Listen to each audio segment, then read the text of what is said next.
예배의 자리로 나오신 우리 모든 성도님들께 하나님의 크신 은혜와 그리고 주님이 주시는 놀라운 은총이 넘치기를 바랍니다. 오늘 지난 주일날에 저는 우리 성도님들과 함께 내 영이 잘된 가치라는 말씀으로 살펴보았습니다. 이 내 영혼이 잘 된다라는 것은요, 결국에는 우리가 영적으로 건강한 상태를 의미하는데, 그러면 우리가 어떻게 할 때에 이 영혼이 건강할까? 시리즈로 두 달 정도 한번 생각을 해보려고 합니다. 그래서 오늘은 이 요한복음 이 8장에 있는 말씀을 중심으로 이해와 관용이라는 주제를 한번 같이 살펴보려고 합니다. 이 한국에서 한때 당연하지 그리고 그랬구나라는 게임이 유행한 적이 있었습니다. 그런 혹시 들어보셨습니까?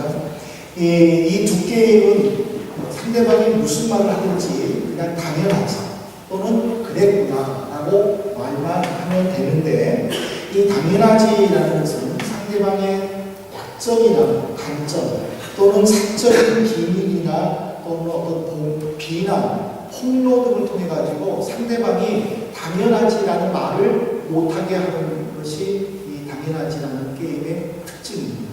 그래서 자꾸만 상대방으로 하여금 화를 나게 하고 상대방으로 하여금 흥분하게 해가지고 스스로 포기하게 하는 것이 당연하지입니다. 근데 이 그랬구나라는 게임은 어떤 게임이냐면, 내가 아팠거나 슬펐거나 마음 상했던 것들을 상대방에게 말을 할 때에 그랬구나 하고 다 받아주는 거예요. 상대방의 어떤 말에 대해서 변명하거나 이해시키려거나 설명하는 것이 아니라 그냥 그랬구나 하고 받아주는 것이 이 그랬구나라는 게임입니다.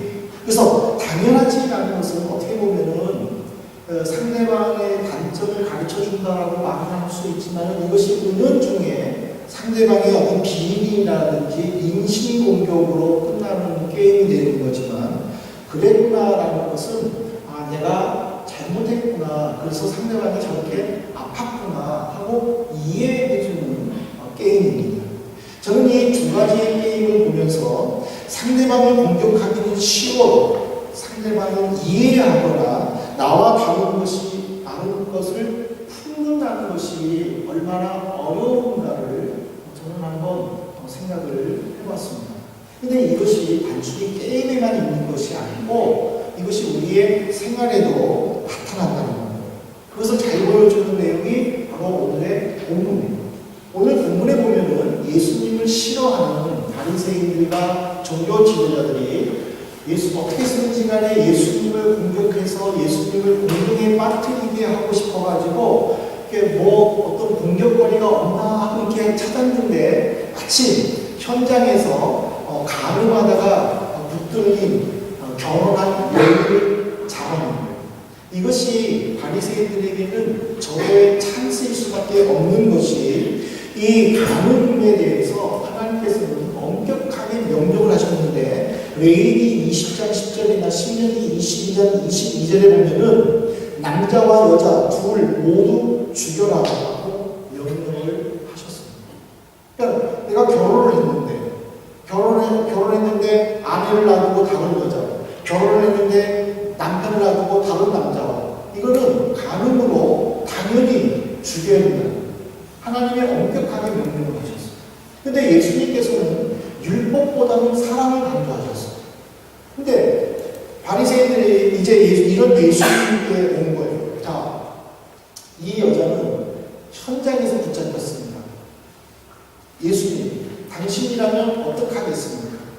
예수님은 진퇴양난이에요. 왜냐하면 사랑을 강조하게 되면 유대인들에게 저 예수는 율법을 무시하는구나 하고 반유대주의자구나 하고 공격을 받을 수 있는 거예요.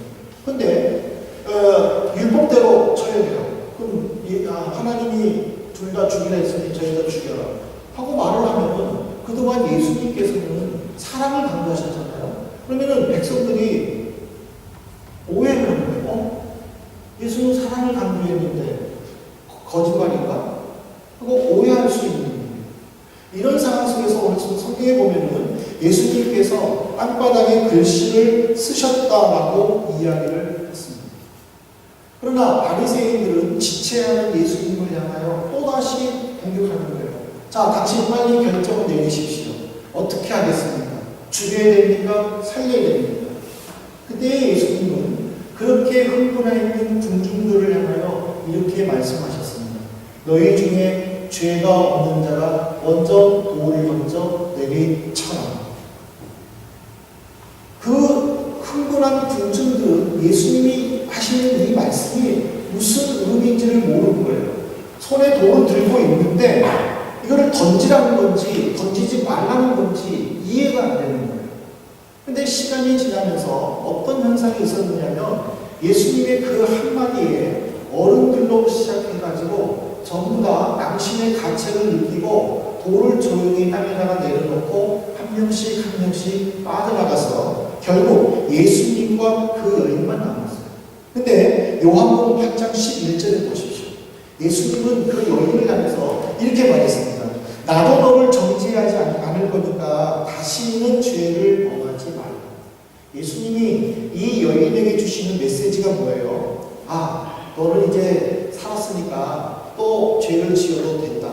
그런 의미입니까? 그것은 절대로 아닙니다. 여인에게는 다시는 똑같은 그리고 유사한 죄를 범하지 말라는 교육의 말씀의 의미가 담겨있을 뿐만 아니라 이 말씀을 듣는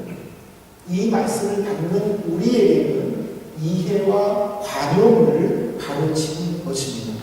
우리나라 성경가하고 그 루터가 번역한 독일어 성경에게는 모두 다 죄가 없는 사람이라는 주드프라이라는 독일어로 기록이 되어 있어요. 그렇지만 조금 더 쉬운 독일어 성경에는요, 너희 중에 비난할 수 있는 자가 돌을 던져라 하고 번역이 되어 있어요. 저는 그 쉬운 독일 성경을 읽으면서 마음에 굉장히 큰 축복을 받았어요. 누구든지 비난할 수 있는 자. 하나님께서 왜 예수님을 이 땅에 보내셨습니까?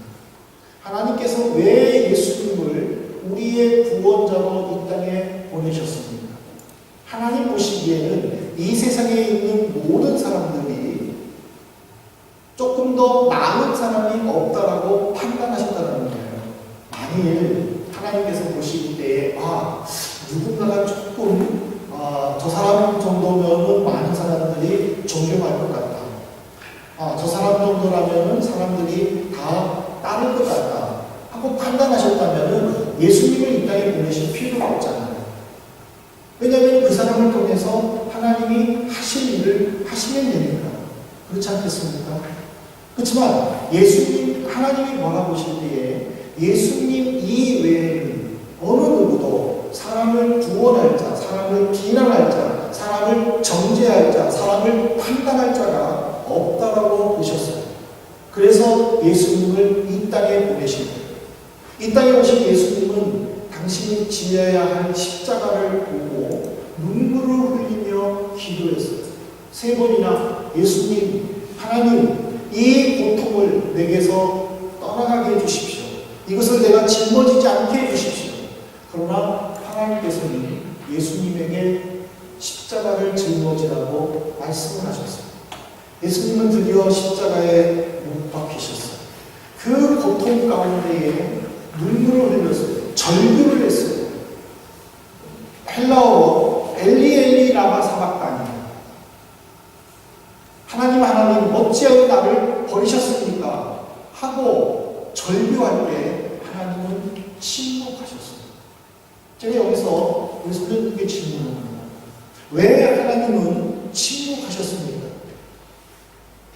예수님 이외에는 어느 누구도 사람을 판단할 수 없다라고 하나님은 믿으셨기 때문에, 예수님 이외에는 어느 누구도 사람을 정죄할 수 없고 비난할 수 없다라고 받아들이셨기 때문에, 그래서 예수님이 고통 속에서도 눈물을 흘리셨을 때 침묵하셨어요.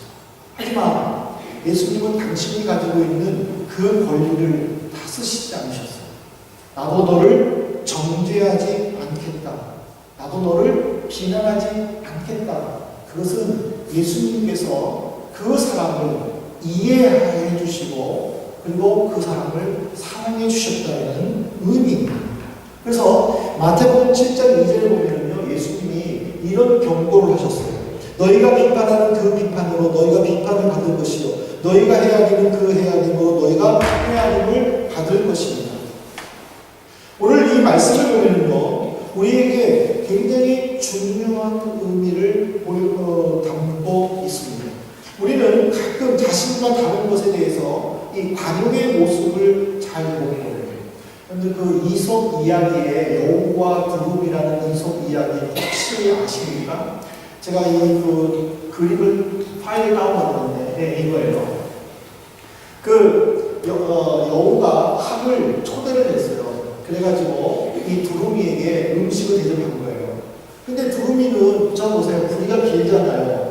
근데 넓적한 접시에다가 음식을 담아놓은 거예요. 이 여우가 두루미에게 얘기하는 거예요. 두루미, 너 좀 다이어트 하니? 내가 대신 먹어줄까? 하면서 지금 초대를 했음에도 불구하고 약을 올리면서 지금 자기 음식을 다 먹는 거예요. 그때에 두루미가 화가 났어요. 그렇지만은 그 화를 꾹 참고 며칠이 지나서 다시 이제 여우를 초대하는 거예요.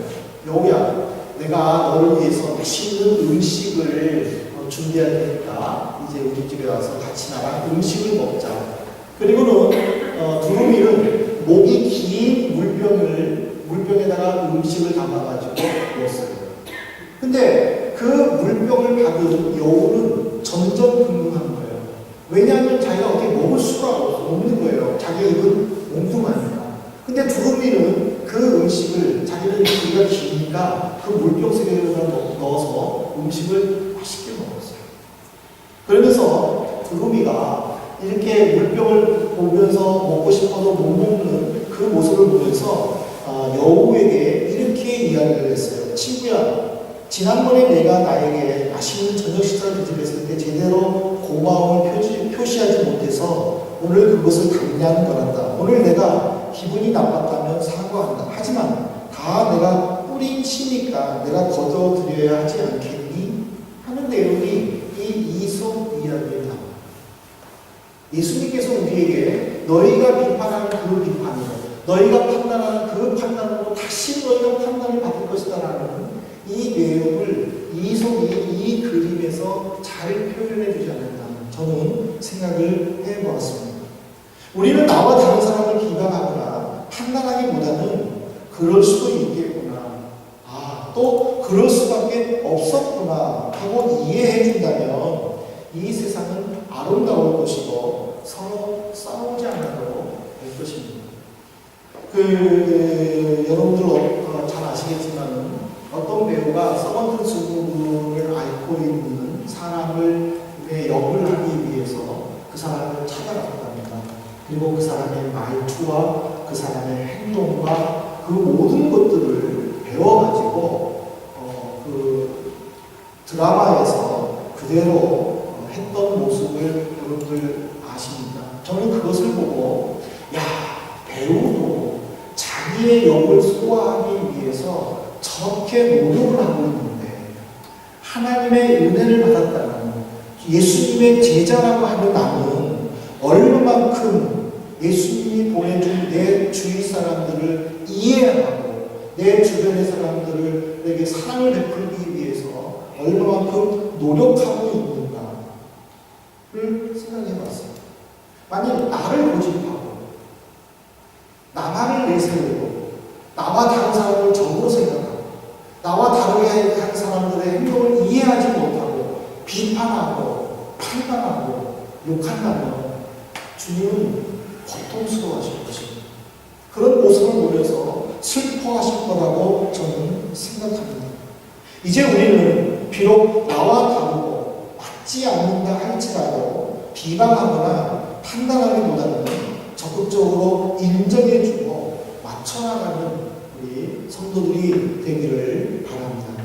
어느 누가 나를 기다려주지 않아요. 어느 누가 나를 제대로 바라봐주지 않아요. 그렇다고 내가 다른 사람들을 똑같이 바라봐서는 안 된다는 거예요. 오히려 상대방은 나를 바라봐주지 않는다 할지라도 내가 예수님의 제자라는 거예요. 내가 구원받을 확신이 있다면 내가 먼저 손을 내밀어주고 그를 이해해줘야 되지 않겠습니까? 세상은 기브앤테이크예요. 내가 먼저 받아야 주는 거예요. 하지만 예수님은 우리에게 그것을 요구하지 않으셨어요. 내가 먼저 줘야 돼요. 요한삼서 2절에 내 영혼이 잘된 같이, 이것은 상대방의 반응에 따라 내가 행동하는 것이 아니라 상대방의 행동과는 상관없이 내가 먼저 하는 것을 요구하는 거예요. 내 영혼이 건강하다면 모든 것을 품을 수 있잖아요. 그러나 내 영혼이 건강하지 않으면 품을 수 없잖아요. 제가 아플 때는요, 모든 게 짜증나는 거예요. 이거 하나 들기도 아프니까는요, 어떤 물건 사러 가자고 하면요, 겁이 나는 거예요. 근데 내가 조금 나아지니까 이제 청소기 돌릴 수도 있고요, 조금 나아지면 종이쓰기를 버릴 수 있는 거예요. 여유가 생기는 거예요. 아, 이것이 그렇게 중요한 거예요. 내 육체에 질병이 들어도 나를 위해서 주변에 불편한 것들을 짜증을 내는 거예요. 영혼이 병들고 영혼이 아프다면 주변의 반응에 내가 짜증낼 수 있지 않겠나. 그렇기 때문에 우리가 내 영혼이 잘되는 같이 사도 요한이 우리에게 요구하는 것은 내 영혼이 건강해야 된다는 거예요. 내 영혼이 건강하기 위해서는 상대방의 반응에 내가 반응하는 것이 아니라 그것과 상관없이 내가 주님의 자녀인지 그 믿음을 가지고 내가 주님으로부터 은혜를 받았지, 아, 내가 주님의 제자인지 라는 마음으로 베풀어 줄 때에 나도 모르게 내 영혼은 점점 건강해진다는 사실입니다. 그래서 야고보 사도는 야고보서 4장 11절에 보면은 이렇게 얘기했어요. 형제들아, 서로 비방하지 말라. 형제를 비방하는 자나 형제를 판단하는 자는 곧 율법을 비방하고 율법을 판단하는 것이다. 내가 만일 율법을 판단하면 율법의 준행자가 아니요 재판관이로다. 율법을 판단할 수 있는 이는 하나님밖에 없다라는 거예요. 우리는 전부 다 율법을 준행해야 한다라는 거예요. 상대방을 비방했을 때에, 상대방을 판단했을 때에 나는 하나님과 같아지는 교만이라는 거예요. 그래서 야고보서도는 우리에게 비방하지 말라고 했어요. 판단하지 말라고 했어요. 이 말은 서로 이해해줘라, 서로 용서해주고 사랑해줘라. 그랬구나. 아, 그럴 수밖에 없었겠구나.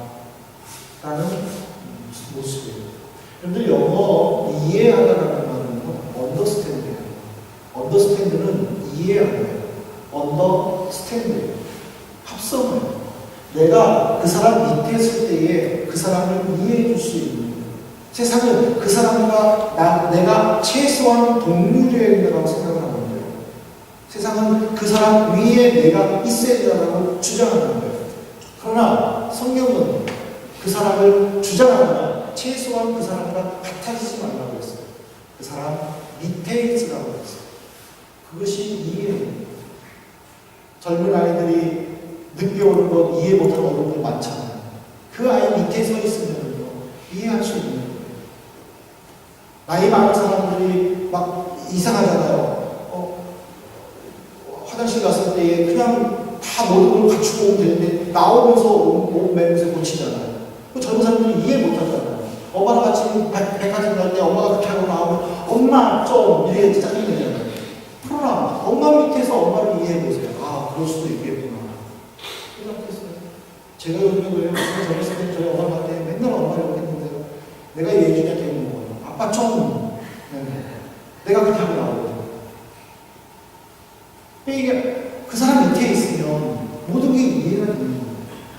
사랑하는 성도 여러분, 우리 한 주간 동안 이 말씀처럼 예수님이 그 여인을 이해하고 내가 너를 정죄하지 않겠다, 내가 너를 용서해 주겠다, 비난할 수 있는 자라 돌을 먼저 던져라 라는 이 말씀. 나는 정말 남을 비난할 수 있는 자격이 있는가? 나는 정말 남을 판단할 수 있는 자격이 있는가를 한번 생각해 보는 성도들이 되기를 바랍니다. 이 한 주간 동안에 내 주변에 시시각각하고 판단하게 되고 정죄하게 되고 비방할 수밖에 없는 처지에 있다는 지라도 한 번만 더 그럴 수도 있겠구나, 그럴 수밖에 없었겠구나 하고 이해해주는 우리 성도들. 그래서 여러분들의 모습에서 많은 사람들이 평안을 얻고 내 스스로가 영원히 건강해서 범사에 잘 되고 또 육체가 강건하는 그런 은총이 있기를 주님의 이름으로 축복합니다. 이 시간에 우리 같이 통성으로 기도하십시다. 소리내서 하나님, 이 한 주간 동안 내가 다른 사람들을 판단하는 버릇이 있다면 고쳐주시고 이해할 수 있게 달라. 잠시 기도하도록 하겠습니다. 함께 기도하시겠습니다. 자, 여러분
오늘 요한복음 8장을 통해서 그럴 수밖에 없겠구나, 그랬구나 라는 이해와 관용의 자세에 대해서 살펴보았습니다.